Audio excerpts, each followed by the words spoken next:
Assalamualaikum warahmatullahi wabarakatuh. Baiklah, pada pertemuan kali ini kita akan membahas tentang teknik manipulasi dan editing foto dasar. Baik mahasiswa sekalian, setelah di pertemuan sebelumnya kita mengenal berbagai software desain grafis, pada pertemuan ke-10 ini kita akan fokus pada kemampuan dasar yang sangat sering digunakan dalam dunia desain, yaitu teknik manipulasi dan editing foto. Materi ini sangat penting karena hampir semua kebutuhan desain modern, baik poster, banner, spanduk, konten media sosial, sampul majalah, maupun iklan digital sekalipun, selalu melibatkan proses editing foto.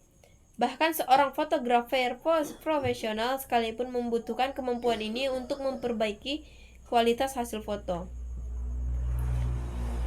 Nah, sekarang kita akan membahas apa itu editing foto dan manipulasi foto. Sebelum masuk ke teknis, kita harus memahami dulu definisinya, yaitu editing foto adalah proses memperbaiki kualitas gambar atau foto agar tampilnya lebih baik. Contohnya yaitu mengatur kecerahan, meningkatkan kontras, mengubah warna foto, menghapus noda atau jerawat di wajah, dan menajamkan gambar. Editing foto sifatnya lebih realistis, karena tujuannya adalah membuat foto terlihat lebih baik, bukan mengubah isi gambar secara drastis. Manipulasi foto. Manipulasi foto adalah proses mengubah isi foto sehingga menghasilkan komposisi baru atau ilustrasi visual berbeda. Contohnya menambahkan objek yang sebelumnya tidak ada, menggabungkan dua foto menjadi satu, mengganti background,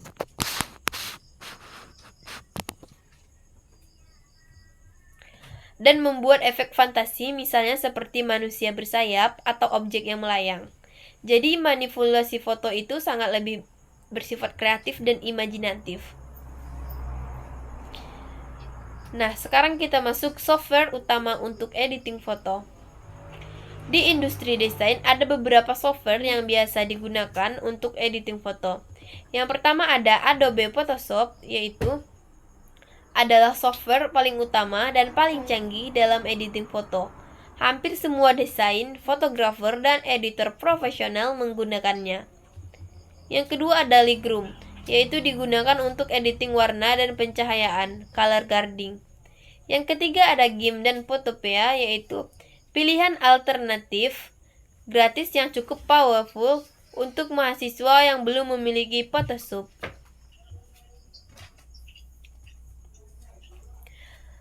Sekarang saya akan menjelaskan tools dasar dan fungsinya dalam editing foto yang wajib kalian kuasai. Yang pertama ada Move Tool. Digunakan untuk memindahkan objek, layer, atau elemen dalam kanvas. Yang kedua ada Selection Tools, yaitu pemilihan objek. Digunakan untuk memilih area tertentu dari foto.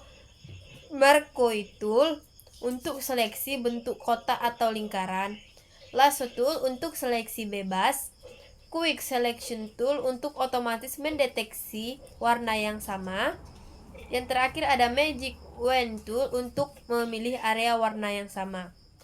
Pelajaran pentingnya, kemampuan membuat seleksi yang rapi sangat menentukan kualitas editing. Yang ketiga ada Crop Tool,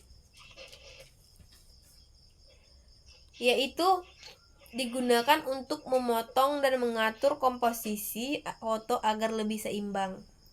Yang keempat ada Brush Tool dan Eraser Tool, yaitu brush dipakai untuk melukis, memberi efek atau masking, sedangkan eraser digunakan untuk menghapus bagian tertentu dari layer.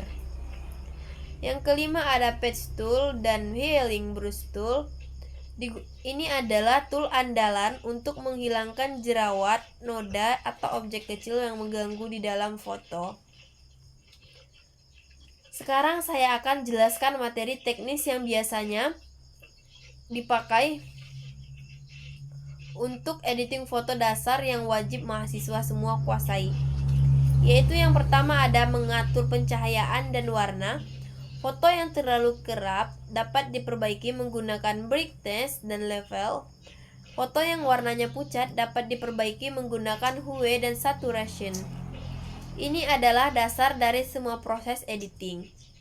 Yang kedua, menghilangkan noda pada wajah atau objek menggunakan healing brush, spot healing brush, dan patch tool. Kalian bisa menghilangkan jerawat, debu, noda, atau goresan pada objek. Yang ketiga, mengganti background dan dengan rapi. Langkah-langkahnya yaitu buat seleksi pada objek, haluskan tepi, hapus background lama, tambahkan background baru, sesuaikan warna agar objek menyatu dengan background. Ini adalah teknik paling sering dipakai dalam desain poster. Menggabungkan dua foto atau lebih disebut dengan foto compositing. Misalnya, menempatkan seseorang di tempat lain, menggabungkan objek hewan dengan manusia, membuat efek visual kreatif. Kunci keberhasilannya terletak pada ketepatan seleksi, kesesuaian cahaya, kesesuaian warna, dan bayangan yang realistis. Menajamkan foto, yaitu foto yang blur atau kurang fokus bisa diperbaiki agar lebih tajam menggunakan dengan sharpening. Kita masuk ke teknik manipulasi sederhana untuk pemula. Setelah menguasai editing, kita akan masuk ke manipulasi. Teknik dasar manipulasi yaitu yang pertama ada double exposure, yang kedua manipulasi cahaya, yang ketiga cloning objek, yang keempat membuat efek miniatur, yang kelima menggabungkan foto dengan elemen grafis, dan yang terakhir membuat foto tampak surreal. Semua teknik ini membutuhkan kreativitas dan pemahaman visual yang kuat. Sekarang kita akan membahas pentingnya layer dalam editing. Layer adalah konsep paling penting dalam Photoshop. Saya tegaskan, tanpa memahami layer, editing kalian akan berantakan. Dengan layer, kalian bisa mengedit foto tanpa merusak foto asli, mengatur urutan objek, memberi efek pada bagian tertentu saja, menggabungkan banyak elemen. Bayangan layar seperti lembaran transparan yang disusun bertumpuk. Setiap lembar dapat diubah tanpa merusak lembar lainnya.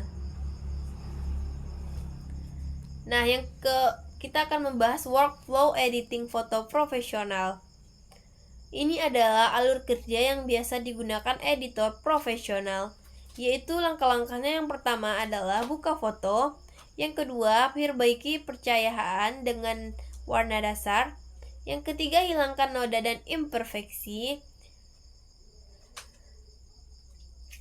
yang keempat rapikan bentuk objek bila perlu, yang kelima tambahkan elemen atau efek, yang keenam sesuaikan warna agar serasi, yang ketujuh beri finishing, dan yang kedelapan simpan file hasil dalam format JPG, PNG, dan PSD. Alur kerja ini membuat hasil lebih cepat dan konsisten. Nah, sekarang kita akan membahas kesalahan pemula yang harus dihindari.